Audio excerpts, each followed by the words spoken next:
connecting with the masters, the ascended masters, like I've always kind of myself just been reserved with that, because if I wasn't seeing it with my eyes, I was like, I didn't really believe that I was having my own experience.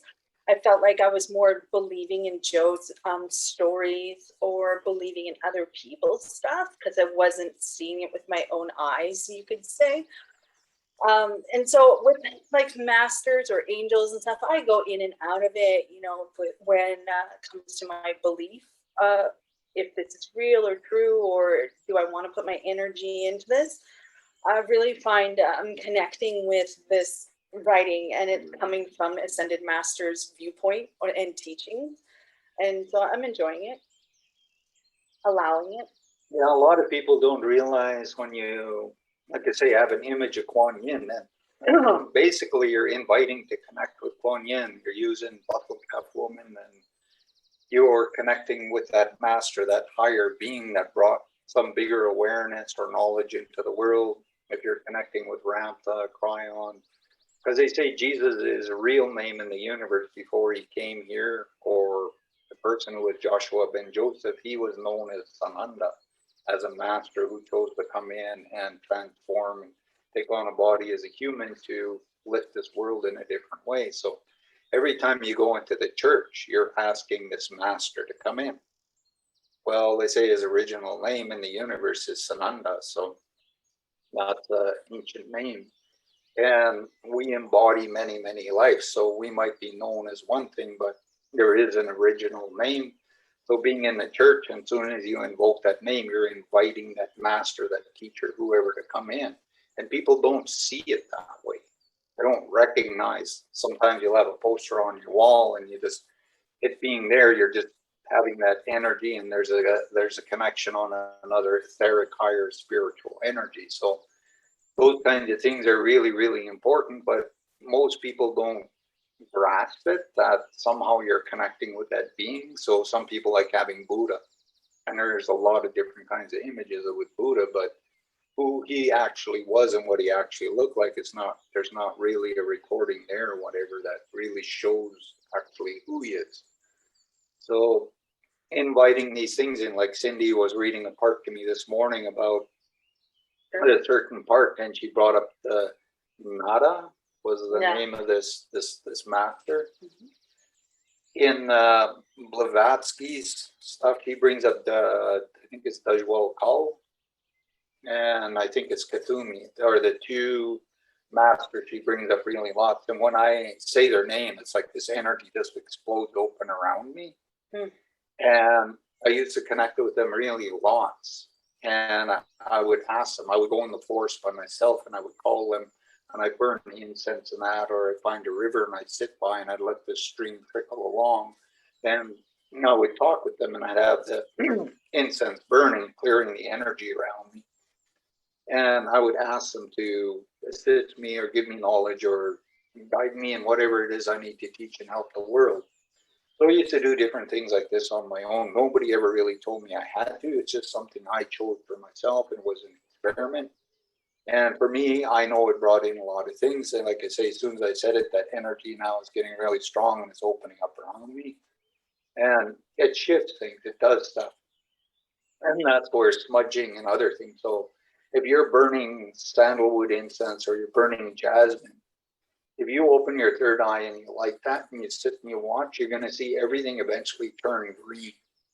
You're going to be like sitting in this beautiful green energy, very, very protective, very, very loving, and it pushes negative things out, and it allows this higher energy to come in and be around it.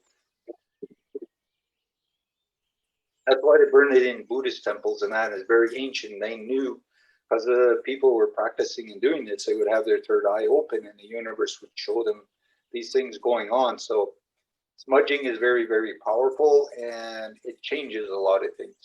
And the more you put your prayers into it and the more you believe it, the more powerful it is. So if for a person to ask about masters, because they say there's 144,000 masters that are on this planet. That's a lot of masters. So you're looking at billions in the universe. Right, that too. So who do you ask and who do you call on? And maybe you can ask, is there a master that wants to work with me? Is there a master teacher that knows me that I can connect with? And what is your name? You can ask questions like that and see what crosses your path. That's one way. But the thing is, when you're asking them, you have to be willing to listen and learn. You can't command them and boss them around. They don't do that. They know everything about you. So they're really coming in and they're really connecting with you. It's start moving in the direction they're trying to help you to go in that direction and accept things. Allow them to bring it in. Even if you don't understand it at times, just go, okay, I'm getting all of this stuff and I don't understand it at this moment, but with time, it will all teach you. They know why they're giving it to you, because they will give you riddles. They will give you things sometimes that's very confusing, and they'll see how your mind works, because they want you to learn. They want you to use your mind. They want you to open up and allow things to expand and get bigger.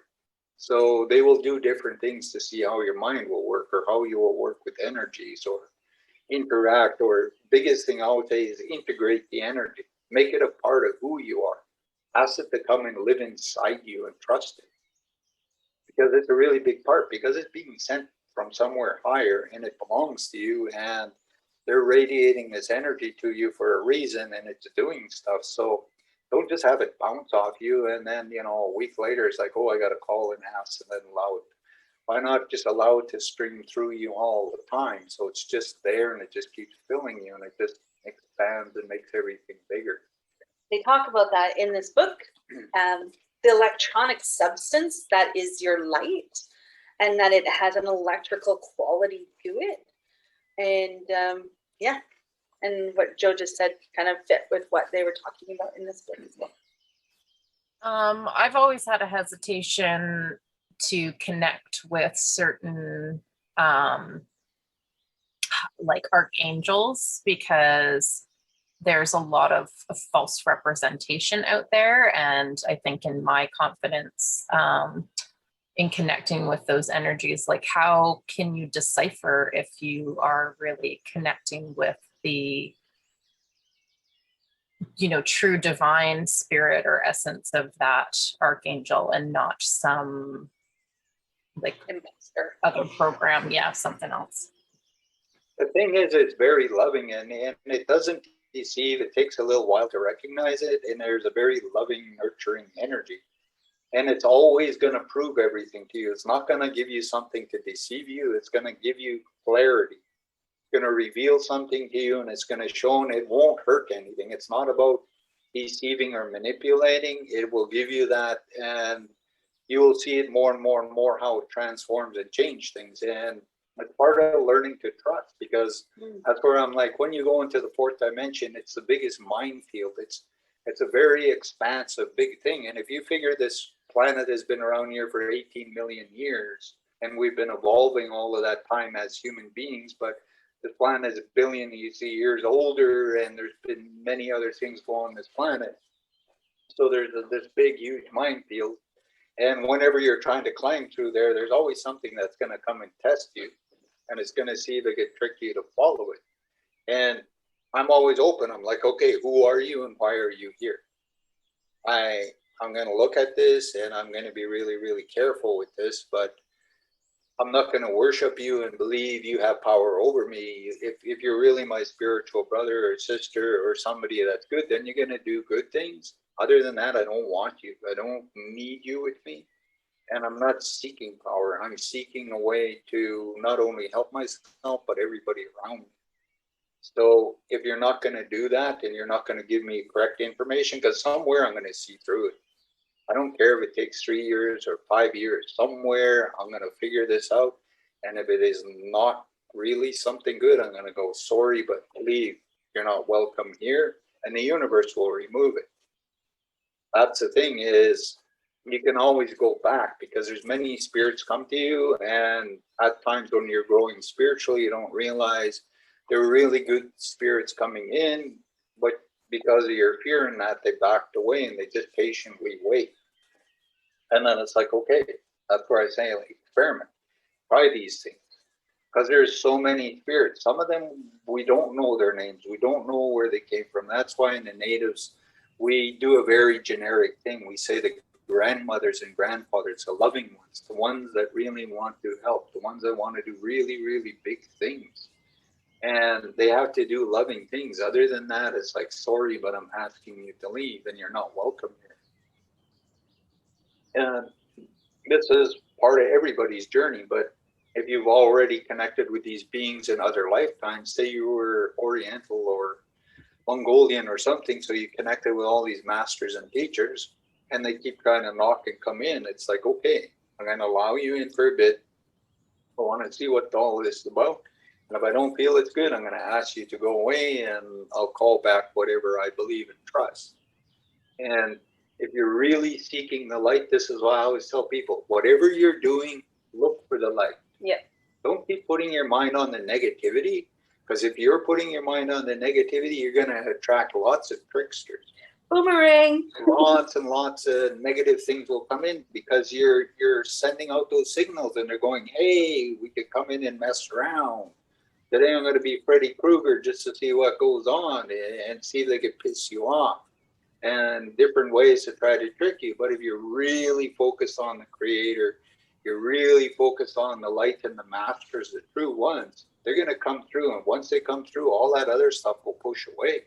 But if you're like, oh, I'm going to be tricked or something there, and that's all you're thinking, you're going to constantly keep attracting that. And this is where your belief has to be really get deep in yours, that it's about this future and these big things, and you're inviting that. And this is something, when you're truly inviting them, they're coming in, and you're going to feel and know that energy.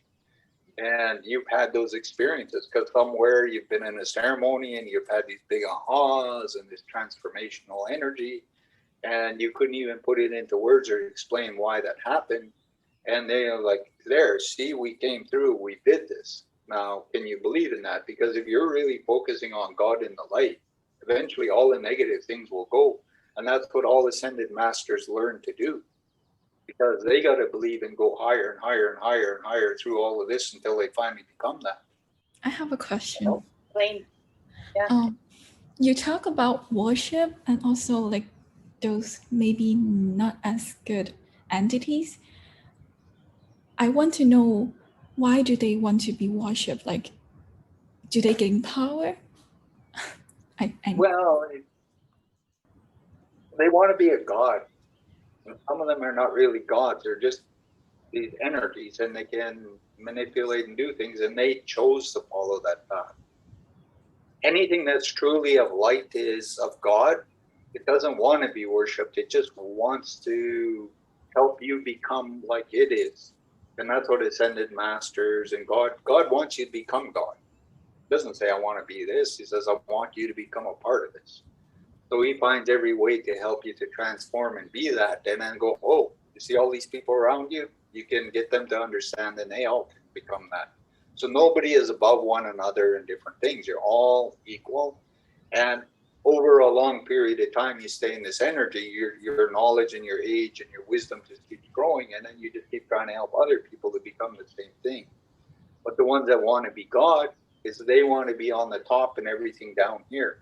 They want you to crawl and beg, oh, please do this and that. Oh, and if you don't worship me, then I'm going to do all of this stuff to you until you worship me. So they want you to stay down here. The ascended masters and the creator, they want you up here, equal with them. Whatever you need to know, whatever you need to do, as long as you're sharing and helping other people to transform and come up here and hold that space higher. Like I always tell everybody, you can be like me, you can be more than me. Jesus says the same thing. You can be him or you can be more than him. Same with Buddha and all these other masters. They want to see you get up here. And if you pass them, they don't really care, because maybe you're going to be their teacher, and then they're going to come up and maybe pass you and teach you. So there's nobody that's higher or lower. And that's where you start realizing these loving beings are so big, because it's about everybody. It's about everything in creation. Even God, eventually God wants everybody to come to that place where they just understand and know everything too. But it goes on forever and ever and ever. And that's part of our journey, is to learn and grow and evolve and assist and do these things. And it's about the betterment to everybody. All my life, it's been about everybody. It's never really been about me. I've had many death experiences, many different kinds of things go on where I've had things change and shift and all kinds of stuff go on. And some of the stuff I was shown in that is today I still even can't explain it, why that was shown to me and where this was or why it went on. And this is that loving energy of the universe. And I carry these things because I want to give it to the world. It doesn't do me any good keeping it to myself. All this knowledge, anything like that, I want to share it. I want to see everybody integrated and become that too. And if they become more than me, then they're going to be my teacher. And I'm going to go to them and go, okay, help me to learn so I can come to this place. And I've told Cindy that when I first came into her life, I'm like, I'll be in your life. And however big you want to take your soul, however big you're going to be on this planet, what you came here, I'm going to support you. I'm going to do everything with the knowledge, whatever I have. And I'm going to be there and I'm going to hold that space for you. I'm not going to see myself above, but I want to see you the same with me. If you go past me, then great. Then you're going to have something to teach me. And when that time comes, I'm willing to sit and learn from you. So there's always this equality. It's not this higher or lower thing. And that's where some of these entities and beings, they want to be a God. They want to be above everything. And they're like, no, you got to look up to me. If you don't, then, I'll show you. I will do all these things. And then once you start praying and begging me for things, then I'll give it to you. But the universe is always willing to give everything. The universe is, every lifetime you're born, it knows everything, and it's going to give you it whether you understand it or not.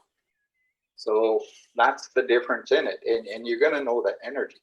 And you've all had experiences throughout your life where something came in and it was very amazing.